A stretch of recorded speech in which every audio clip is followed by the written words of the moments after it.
Hello, class. Okay, so today we're going to talk about diffusion. And kind of a classic example of diffusion. Let's say we have a container that's filled with water, and we drop a drop of ink in the water. And initially, you're just going to see that drop of ink. You know, the water is clear, ink obviously is black, and so you'll see that like dot of ink, just like you dropped it in there. But over time, that ink is going to spread out. And so if you just watch it over time, this little dot's going to grow, and it's going to become more diffuse because it's spread out over a greater volume, and so it won't be as black, and eventually it's going to be like thoroughly mixed, where it's completely spread out, like throughout the fluid. And depending on how much ink you put in, you know, compared to how much water there is, it might be clear or just, you know, slightly opaque. But yeah, so what's happening is these molecules move around randomly, and particularly in a fluid, fluids are much more dense than gases, and so they're kind of bouncing around randomly. The molecules in the oil or the ink can bounce off each other, or water molecules, and you get what's called a random walk, or sometimes called a drunken walk, where you imagine someone that's so drunk that they have no control over where they're going. They'll just take a step and then stumble around and then take another step in a completely random direction. And so, in a sense, they have, since their motions are completely random, you might think they're not going to get anywhere. They're just as likely to go right as left, but they actually will travel from their starting location. The net effect of all these random motions is they will move away from their starting location. But it's not, you know, we've seen in molecules of a gas, they travel several hundred meters per second. Something like diffusion in water, you know, the process is going to be much slower because they're not moving in a straight line. They're bouncing around a lot. Another example of diffusion is, you know, say someone in the room opens a bottle of perfume, and you will smell that, but you won't smell it right away. It takes some time for that to get to you. And so again, the perfume is releasing molecules that spread around the room, and they'll go at a certain rate. And what we're going to look at is a particular, we're going to kind of look at the rate that, we're going to focus on gases, basically. And let's look at, I'll draw the kind of situation we're going to have here. So we have two chambers, C1 and C2, and they're connected by a tube that has a length L. And this has a cross-section area A. And let's say there's either one or two, let's say we have a gas, but there's different concentrations in each of these chambers. So yeah, C can stand for chamber, or let's say C stands for the concentration of the gas. So how would you measure concentration? Probably grams per cubic centimeter we could. So these are not the basic SI. You know, we're not using kilograms and cubic meters. But it would be like a mass over a volume. Maybe a measure of like how much gas is in this chamber. And so C1 and C2 are different concentrations in general. I suppose they could be the same, but in general, they are different. And so if you look at this gas, the molecules are just randomly moving around. However, you know, maybe one molecule is going to randomly, you know, go down this tube and bounce around and end up in the other chamber. And it's also possible that a molecule over here could, you know, bounce around this chamber. So we're going to get gas from chamber 1 flowing to chamber 2, and gas from chamber 2 flowing to chamber 1. We want to know like the rate that this matter is going to flow. So what we want is m over t. So like m is the amount of gas. We'll measure that in, say, grams or kilograms if you want to stick with base units. So this would be like the amount over the time. Now, again, molecules are flowing in both directions. However, the more gas you have, the more likely you're going to have, like, say you have a certain number of molecules in this chamber, in any given time interval, some of them are going to work their way down the tube. If you have twice as much gas, you get twice as much gas flowing down the tube. So like the amount of gas that's going to flow down the tube is proportional to the concentration of the gas. So a pretty reasonable assumption. However, because it's going both ways, like the net flow, so let's say C1 is greater than C2. So we're going to have a net flow of gas from chamber 1 to chamber 2. And that is going to be proportional to the difference in concentration. Where delta C is going to be, say, C high minus C low. So just like we did with change in temperature. In this case, we want a positive number. So we're going to say from the higher concentration minus the lower concentration. Okay, so I think that's a reasonable assumption. And again, this is all based on, we have experiments to confirm that this works. But I don't want to just write down the equation and say, here it is. It's good to try to make sense of it. So I think this is pretty reasonable, that the rate that gas is going to flow from one to the other, it's proportional to the difference in concentration. So if delta C is 0, if you have equal concentrations of gas in each chamber, then there's going to be no net flow. So you'll have some going from chamber 1 to chamber 2, but an equal amount from chamber 2 to chamber 1.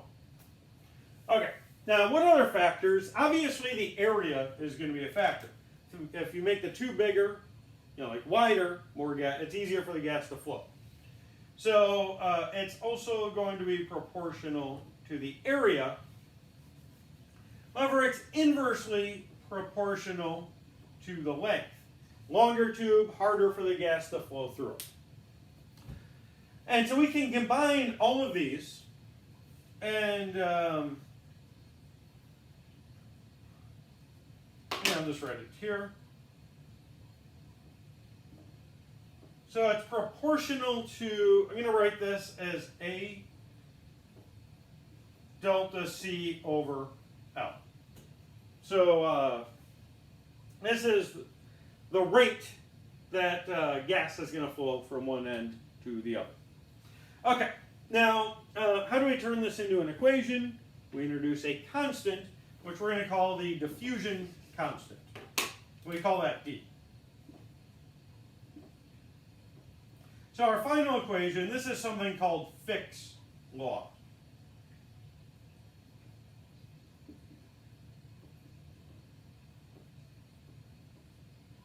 So the rate that matter is flowing down this tube is dA delta C over L.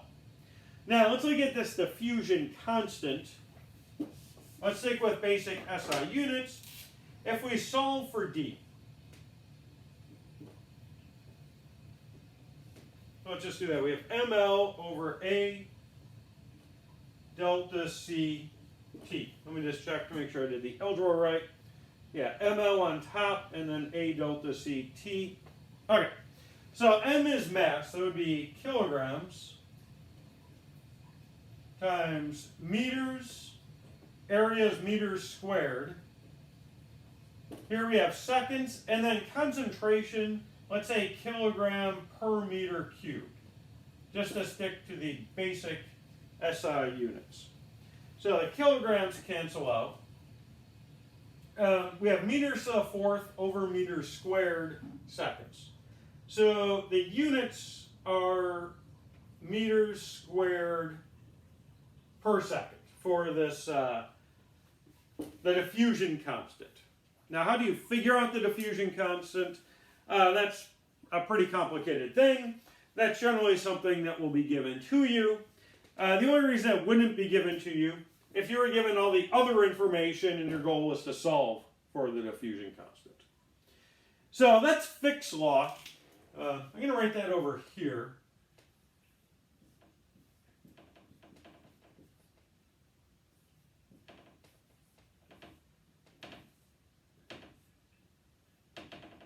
Okay, so, and then, erase the rest of the board. I'm going to do an example of Fick's law.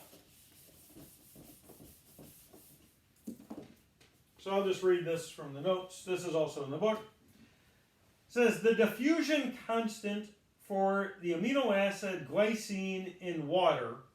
So again, this, again, kind of focusing on gases because I think it's a little easier to kind of see, but Fick's law also applies to fluids, like the initial water drop we talked about, or the ink drop in the water.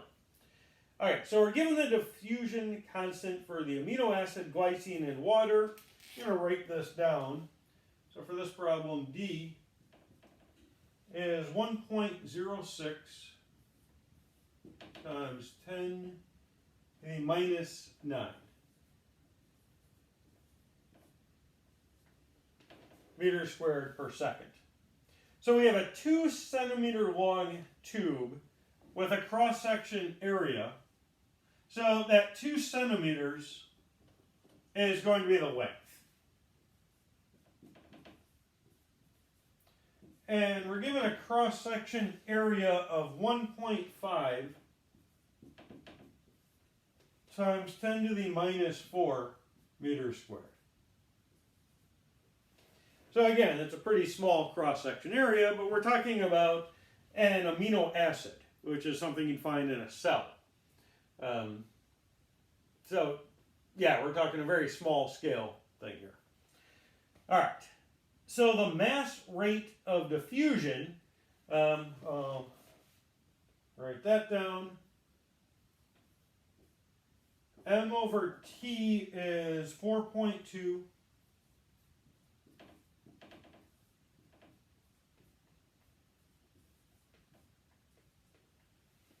Times 10 to the minus 14 kilograms per second.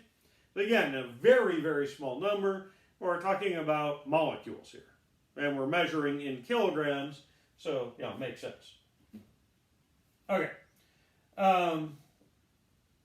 So the glycine concentration is maintained at a value of 8.3 times 10 to the minus third kilograms per meter cubed on one end. So over here, I'm going to call that, and then it says, and a lower value at the other end. So we know this is a high value. We're given this value. This is 8.3 grams per cubic meter. And then the question is, what is the concentration at the lower end? So we have a concentration here, which is fixed at this given value, and it's from high to low. And we know the rate that this amino acid is flowing through this narrow tube. Maybe that's like a tube in a cell or something, or like going through a cell wall or the membrane, something like that. I imagine this was motivated by a real problem somewhere. But anyways, we want to find CL. So we're going to use Fick's law. Let's solve this equation for delta C. Because we know everything else. So we can write, I'm going to treat M over T as one thing. Because we're given that value. So we have M over T times L. Let's see. Over dA. So yeah, we're solving for delta C. So M over T times L over dA. So we're just treating that as one thing just because we're given that value. Alternatively, we could leave T on the bottom and just call it a second. Say M is this number in kilograms and T is 1 second. But whatever. However you like to do that. So let's plug in the numbers and find delta C. So M over T, I'm going to write it like this. 4.2 kilograms over 10 to the 14th power seconds. Okay, so then L over A, let's do that. L is 2 centimeters. A is 1.5 meters squared, and then times 10 to the minus 4th. Let's put that on top. Now we have centimeters here and meters everywhere else. Let's just immediately put in this conversion factor. 1 meter is 100 centimeters. So we got M over T, L, A, and then we need D, which is 1.06 meters squared, and then times 10 to the minus 9. We'll put that on top because it was negative. Okay, so first, let's just go through and check the units. We should get a concentration, so we should get kilograms per cubic meter. So, always good to check that. So I'm just going to go right across the top. Kilogram, centimeters, meters, and seconds. On the bottom, we have a second.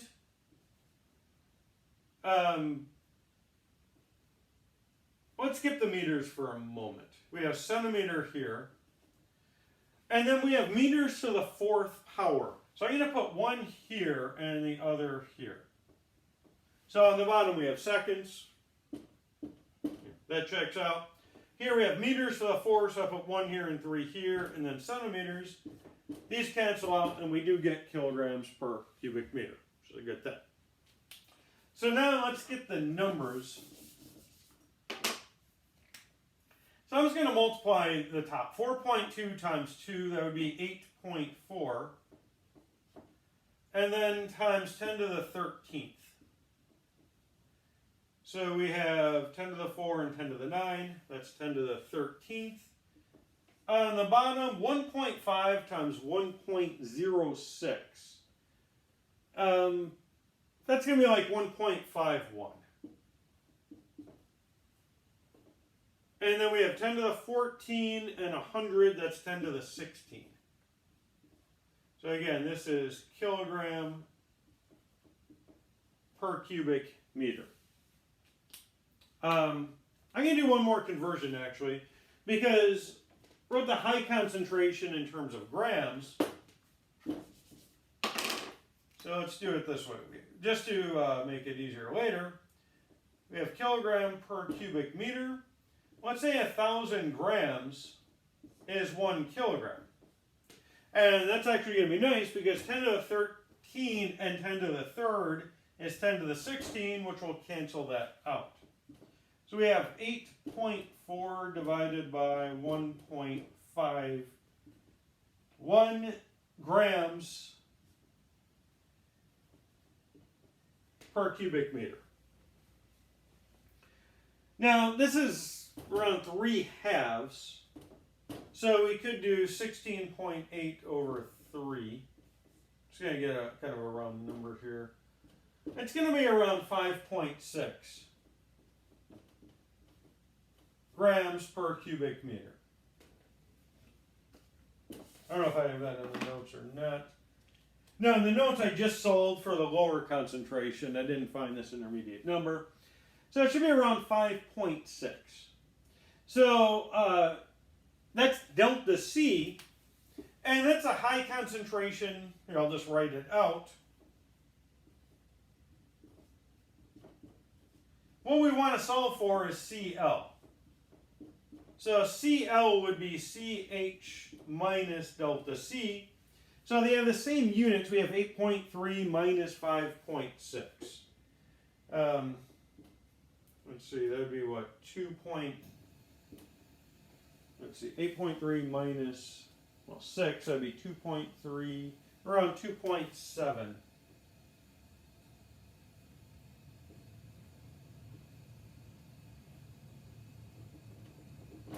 Grams per cubic meter. Okay, so that's an example of Fick's law, which, yeah, it's definitely an important thing. It doesn't come up too often in this class, but it does definitely have applications like here in biology. Looking at this, like, you know, flow of material in and out of a cell is something extremely important. And you know, like membranes, like a cell wall, there's channels through it that allow things to flow through. So this would be, you know, something that can be described with Fick's law. Overall, it is a very important topic, but we don't do too much of it in this class. So again, another short video because this topic, that's kind of all we cover on diffusion. All right, so that'll be it for this one.